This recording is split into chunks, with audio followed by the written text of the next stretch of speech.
రాష్ట్రంలో పలు చోట్ల మున్సిపల్ ఎన్నికలు అలాగే కార్పొరేషన్ ఎన్నికలలో డిప్యూటీ మేయర్లు, డిప్యూటీ మున్సిపల్ చైర్మన్లకు సంబంధించిన ఎన్నికలకు సంబంధించి ఒక నోటిఫికేషన్ ఇవ్వటం జరిగింది 3వ తారీఖున.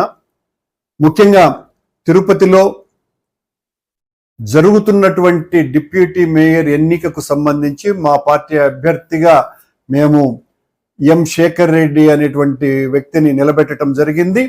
ఆయన పేరు ప్రకటించగానే, చాలా సౌమ్యుడైనటువంటి శేఖర్ రెడ్డి పేరు ప్రకటించగానే మొత్తం తిరుపతిలో ఉన్నటువంటి ప్రజానీకమంతా కూడా చాలా మంచి నిర్ణయం తీసుకున్నారు అన్నటువంటి అభిప్రాయాల్ని ప్రజలందరి దగ్గర నుంచి వచ్చినాయి. కానీ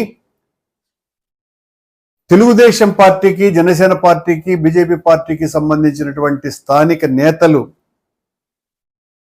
శేఖర్ రెడ్డి గారి కుటుంబ సభ్యులకు ఫోన్లు చేసి బెదిరించి మీ ఆస్తులన్నీ కూడా ధ్వంసం చేస్తాం, ఎలా నిలబడతాడు, మీ అంతు చూస్తాం అనేటువంటి బెదిరింపు చేష్టలకు పాల్పడుతూ ఉన్నారు.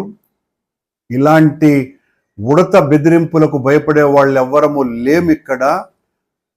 దేనినైనా ఎదిరిస్తాం, ఎంతకైనా కూడా మీ దౌర్జన్యాలకు ఆటంకాలు కలిగిస్తే మేమందరము కూడా మీకు తగిన రీతిలో గుణపాఠం చెబుతాం. ఇప్పటికే మీ ప్రభుత్వం మీద చాలా అసహనం వచ్చింది, మాకు చాలా స్పష్టమైనటువంటి మెజారిటీ ఉన్నది. శేఖర్ రెడ్డి గారు చాలా ఈజీగా డిప్యూటీ మేయర్గా ఎన్నిక కాబడతాడు. అయినా కూడా ఏదో భయం కల్పించటం ద్వారా శేఖర్ రెడ్డి నువ్వు నిలబడటానికి లేదు, నీ గ్యాస్ డీలర్ గోడౌన్ పేల్చేస్తాం, నువ్వు కట్టుకున్నటువంటి ఇళ్ళు అపార్ట్మెంట్లు ధ్వంసం చేస్తాం, ఇలాంటి బెదిరింపులు చేస్తే తగిన మూల్యం చెల్లించుకోవాల్సి వస్తుంది. మొత్తం రాష్ట్ర వైఎస్ఆర్ కాంగ్రెస్ పార్టీ అంతా కూడా ఇక్కడే ఉంటుంది. ఇలాంటి దౌర్జన్యాలు చేయాలనేటువంటి మీ కుటిల ప్రయత్నాలను అడ్డుకోవటానికి మేమెవళ్ళము కూడా వెనుకంజ వేసేటువంటి వాళ్ళము కాదునని హెచ్చరిస్తున్నా. మర్యాదగా మీకు అసలు 5 మంది కూడా మీకు సభ్యులు లేరు. మీ తెలుగుదేశం పార్టీ తరఫున గెలిచినటువంటి వాళ్ళు ఒక్కళ్ళు, మా పార్టీ నుంచి ఒక 5-6 మంది వెళ్ళిపోయి ఉండొచ్చు కాక, అయినా మీరు గెలుచుకునేటువంటి పరిస్థితి లేదు.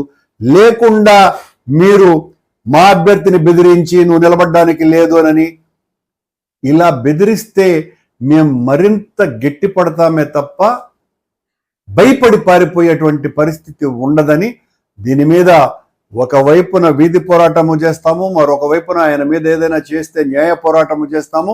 సంఘంలో చంద్రబాబు ప్రభుత్వం ఎంత దారుణాలు ఒడిగట్టుతుంది అని నడి రోడ్డులో నిలదీస్తాం. నాకు తెలిసి ఇది చంద్రబాబు గారికి తెలిసి చేసేటువంటి చర్య అయి ఉండదు. ఆయన ఇంతకు ముందే చెప్పడం జరిగింది, అనవసరంగా ఇలాంటివన్నీ కెలుక్కొని మనం గబ్బు చేసుకోవద్దండి, మున్సిపాలిటీలలోనూ కార్పొరేషన్లలోనూ తల దూర్చి అని చెప్పటం కూడా జరిగింది. అయినా కూడా ఈ స్థానిక నేతలు కాస్త విర్రవీగుతున్నట్టుగా ఉన్నది. ఆ విర్రవీగటంలో ఈ అసాంఘిక కార్యక్రమాలకు, అరాచకాలకు తెరతీసే విధంగా వాళ్ళు సాక్షాత్తు శేఖర్ రెడ్డి కుటుంబ సభ్యులనే బెదిరించేయటము అంటే, అలాగే కొంతమంది కార్పొరేటర్లను కూడా బెదిరిస్తున్నారు అని ఆ కార్పొరేటర్లు కూడా చెప్పడం జరిగింది. దీన్ని తీవ్రంగా ఖండిస్తున్నాం.